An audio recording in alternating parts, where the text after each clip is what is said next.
کیا تھے، کردار کیا تھا، معاملات کیا تھے، اور آپ علیہ السلام کی معاشرت کیا تھی، دوستوں کے ساتھ آپ کا طریقہ کیا تھا، پڑوسیوں کے ساتھ کیا تھا، ماں باپ کے حقوق کیا ہیں، اللہ کے نبی صلی اللہ علیہ وسلم نے سب کچھ بتایا ہے، آپ کی سیرت میں موجود ہے، آپ کی سنتوں میں موجود ہے۔ لیکن جب نہ ماں کو فرصت، نہ باپ کو فرصت، نہ بچوں کو فرصت، نہ بھائی کو فرصت، ہر ایک یہ سوچ رہا ہے کہ میرا بیٹا میری بیٹی کمانے کی مشین بن جائے، بس کمانے والے بن جائیں۔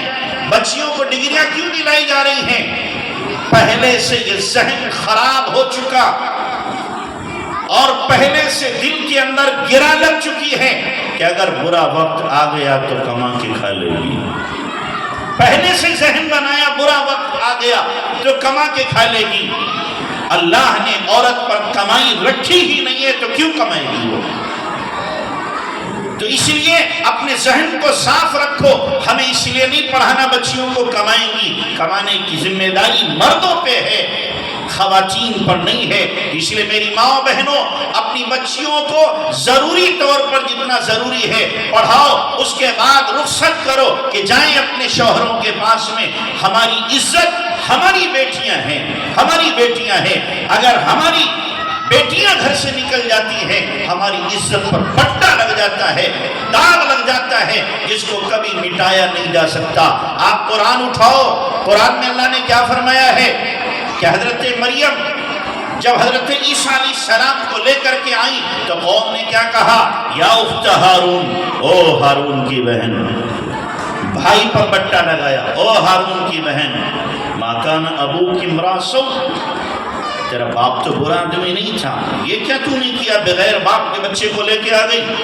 ما کان ابوک امرأ سوء وما کانت امک بغیہ، اور تیری ماں بھی بدکارہ نہیں تھی، تو نے یہ کیا کیا ہے؟ آپ دیکھیں کر رہی ہے مریم، بدنام کون؟ بھائی بدنام ہو رہا، باپ بدنام ہو رہا، ماں پر بٹا لگ رہا ہے۔ ایک بچی کا غلط قدم اٹھتا ہے، خاندان بدنام ہو جاتا ہے۔ تو اس لیے اپنی بچیوں کی حفاظت کرو دینی تربیت کے ذریعے سے، دینی تربیت کرو، دینی ذہن سازی کرو، اور ان کے دل و دماغ میں دین کو بٹھا دو، اور اتنی عظمت بٹھا دو کسی حال میں بھی اپنے ایمان کا سودا کرنے کے لیے تیار رہ سکے۔ تربیت کس کو کہتے ہیں آپ کو نہ معلوم ہو؟ تربیت کس کو کہتے ہیں؟ ایک ایک بات پر اس کی نظر رکھی جائے، ایک ایک نقل و حرکت پر نظر رکھی جائے۔ ماں جب نیک ہوتی ہے تو نظر رکھتی ہے۔ نظام الدین اولیاء رحمت اللہ علیہ سے ماں سے آ کر کہہ رہے، اماں میں نے چاند دیکھا ہے، میں نے عید کا چاند دیکھا ہے۔ ماں کہنے لگی، بیٹا آئندہ عید کا چاند تو دیکھے گا پر ماں کو نہیں دیکھے گا۔ لپٹ گئے ماں سے، اماں مجھے کس کے حوالے کر کے جا رہی ہو؟ مجھے کس کے حوالے کر کے جا رہی ہو؟